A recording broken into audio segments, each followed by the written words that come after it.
ഇന്ന് വിവേകാനന്ദ ജയന്തിയാണ്. സ്വാമി വിവേകാനന്ദന്റെ 162ാം ജന്മവാർഷിക ദിനം. ദേശീയ യുവജന ദിനമായിട്ടാണ് ഈ ദിവസം ആചരിക്കുന്നത്.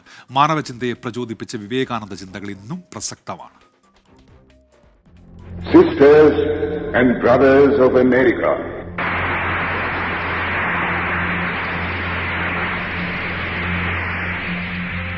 it fills my heart with joy unspeakable to rise in response to the warm and cordial welcome. ഇന്ത്യയുടെ ജ്ഞാനമായി ലോകമറിഞ്ഞ യുഗപുരുഷൻ ആദർശം സ്വന്തം ജീവിതത്തിൽ പകർത്തിയാണ് സ്വാമി വിവേകാനന്ദൻ ലോകത്തിന് മാതൃകയായത്. യുവാക്കളുടെ കരുത്തിൽ രാജ്യം മുന്നേറുമെന്ന ആഹ്വാനം ജനകോടികൾക്ക് ഊർജമായി.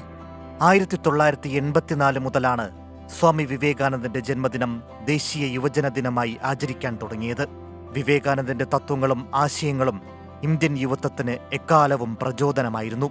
എല്ലാ മനുഷ്യരെയും സമന്മാരായി കാണുന്ന വിശ്വമാനവികതയാണ് സ്വാമി വിവേകാനന്ദൻ ഉയർത്തിപ്പിടിച്ചത്. ഇന്ത്യാ പര്യടനത്തിന്റെ ഭാഗമായി 1892 കേരള സന്ദർശനം.